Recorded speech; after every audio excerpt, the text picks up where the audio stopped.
Hey guys, I wanted to invite you again to the workshop that I will be hosting on Saturday, May 6th at 10 a.m. Central Standard Time. We are going to be essentially doing a fourth step inventory on the God of our understanding so that we can more beautifully and fully and completely and willingly take step 3, turning our will and our lives over to the care of God as we understand Him, because He is someone we can trust and someone we can surrender our will and our life to and want to. And the reason for this is really the hinge point of a full recovery. And so if you are someone who is not experiencing the fullness of the promises in the program, if the bedevilments are running rampant in your life, this workshop is for you. And this comes from a place of needing this myself, of walking this journey, and of wanting to share it with all of you. So I hope to see you there.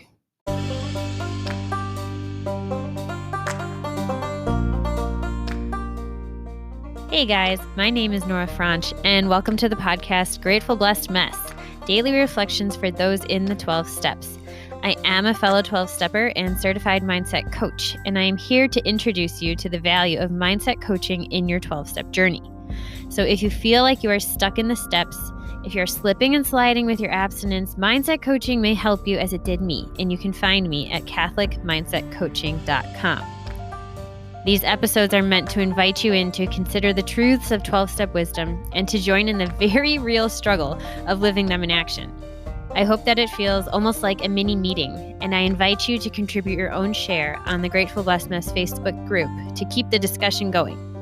My comments are based on my own experience, so feel free to take what you like and leave the rest. But my hope is to encourage you on your own daily 12-step journey. As they say, you cannot stay clean on yesterday's shower.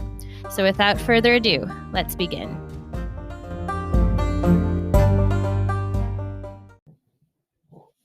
Hey guys, reading from Daily Reflections, page 139. Free at last. Another great dividend we may expect from confiding our defects to another human being is humility, a word often misunderstood. It amounts to a clear recognition of what and who we really are, followed by a sincere attempt to become what we could be. Oh, do I love that. That is from the AA 12 and 12, page 58. The reflection. I knew deep inside that if I were ever to be joyous, happy, and free, I had to share my past life with some other individual. The joy and relief I experienced after doing so were beyond description. Almost immediately after taking the fifth step, I felt free from the bondage of self and the bondage of alcohol. That freedom remains after 36 years, a day at a time. I found that God could do for me what I could not do for myself. I remember feeling a little disappointed after I did my first fifth step. I've always been someone of a slower, the educational variety of a spiritual awakening, not as much the thunderbolt or lightning bolt kind of moment. But that these words hit me like I've heard them a lot, happy, joyous, and free. We hear that like as the promise of working the 12 steps. And it's becoming more and more clear to me, those three things, like how hungry the human heart is to be happy, to feel free, and to have joy. And I think that it's because ultimately we were made for that. We were made for that experience. And so there's something within us that knows that. And so is always seeking it. And it can lead us astray when we aren't refined in knowing how to direct that desire. And that's where addiction can bring us, right? It's good instincts gone astray. And we learn about that in like the AA 12 and 12 talks about that for going through the fourth step, these instincts for sex, power. What's the other one? I'll have to pull it up. But these instincts that have us go astray, that ultimately lead us to participate in our character defects. And anyway, I really do think it does come from a desire for something good. It is for the desire to be joyous, happy, and free. It just gets a little wonky sometimes. And, God bless the people who wrote these reflections. And I don't know if I've mentioned this, but this book specifically, the Daily Reflections, is a collection of, I think it was like over 500 some like entries that they received when they requested submissions. And they were like, this is the best 365 ones that were submitted that they came across. 1,300 submissions. My bad. Yeah. So this is the cream of the crop of the 1,300 submissions that were submitted when members were asked to write some daily reflections for a collection that is this book, which is just so beautiful. So this line here about humility, I wanted to read it again because this is such an epic definition of it.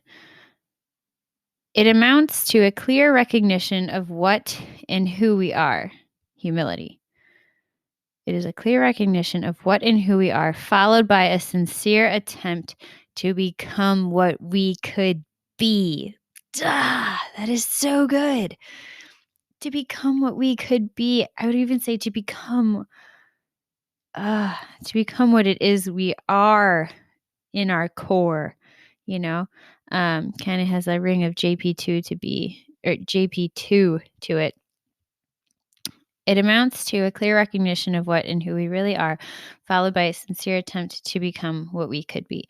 I think that, coming from my roots here, that we were each made for some unique purpose. I have a prayer that a friend in college shared with me. I'm going to look it up really quick because I don't want to mess up the actual words. So the person who shared this with me, well, basically just I hadn't known this prayer existed, and I thought it was really beautiful, and I wasn't particularly strong in my faith at this time, but the words really stuck with me, which is why once I started in program, for some reason I remembered it, or I still had it. It's actually still up on my wall in my old room that I lived in at my parents' house, the house we were in through high school and college. And because it's just a really beautiful prayer. And then as I was learning all the principles of the program and reading the big book and all these things in the beginning, the words kind of echoed back to me, and it just gave me a lot of hope during a time where I felt very hopeless, and it's something I go back to a lot. And so it's the prayer is written by Saint John Henry Newman. I think it's called like the Purpose Prayer or something. But it goes like this. God has created me to do him some definite service. He has committed some work to me which has not been committed to another. I have my mission. I may never know it in this life, but I shall be told it in the next. I am a link in a chain, a bond of connection between persons. He has not created me for naught. I shall do good. I shall do his work. I shall be an angel of peace, a preacher of truth in my own place, while not intending it if I do but keep his commandments. Therefore I will trust him. Whatever I am, wherever I am, I can never be thrown away. If I am in sickness, my sickness may serve him. In perplexity, my perplexity may serve him. If I am in sorrow, my sorrow may serve him.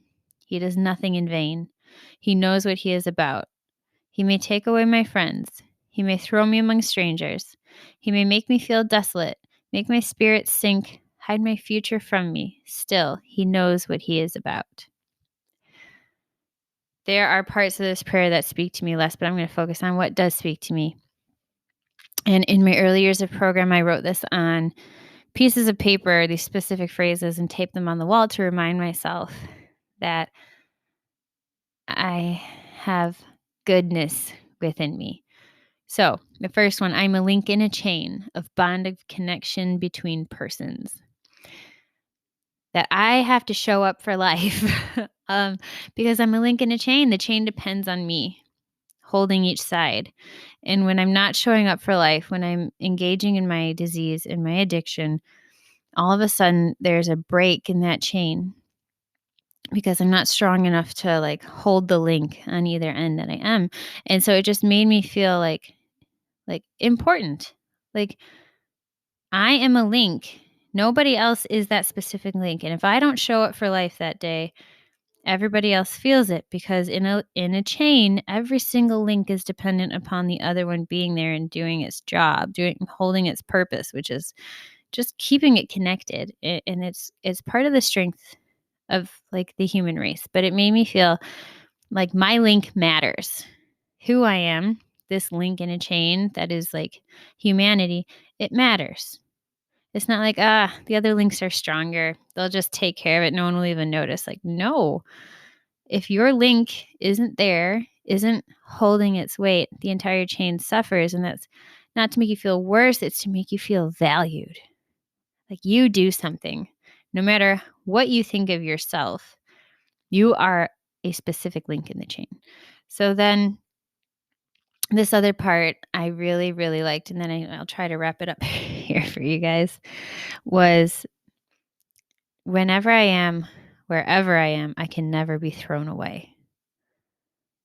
If I'm in sickness, my sickness may serve the Lord. In perplexity, my perplexity may serve the Lord. If I'm in sorrow, my sorrow may serve him. No matter what I am, no matter what's going on, if I'm sick, if I'm perplexed, and if I'm in sorrow, which I was all of those things and often am, but like early in program, I was very sick spiritually and physically. I was perplexed. I had no idea who I was or what I was for. And I had this immense sorrow over my existence. And I share this not to have you feel bad, but for those of you who are also in that place, to know that there is hope. And so wherever you are today, if you are in relapse, your relapse may serve the Lord. If you are in struggle, if you are in white knuckling, your white knuckling may serve the Lord.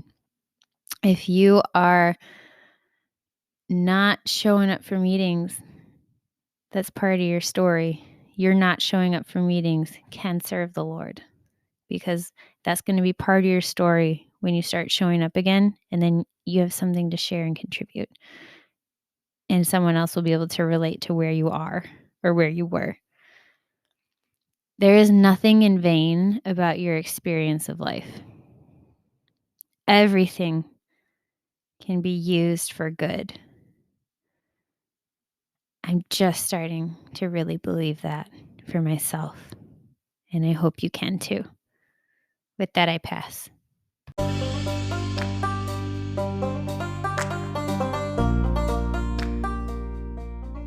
Thank you so much for listening to today's episode. If you feel that mindset coaching could help you on your 12-step journey, please feel free to reach out and find me at catholicmindsetcoaching.com. But more than that, it's important to me to give listeners like yourself a place where you do not need to feel alone on your 12-step journey. And for that reason, I've created a Facebook group. It's called Grateful Blessed Mess. And it's a place where listeners can go to add their own commentary on the share for the day, in addition to my own, and for us just to have a conversation or start a back and forth where people can find support in their 12-step journey. This is not a replacement for 12-step work. This is something outside of the 12 steps. It is simply something that has a heart for the 12 steps and those who are in it. And so, welcome. If you're here, chances are you may also be a bit of a mess. And I hope that you can learn to find some gratitude in the blessings that have come from your messes.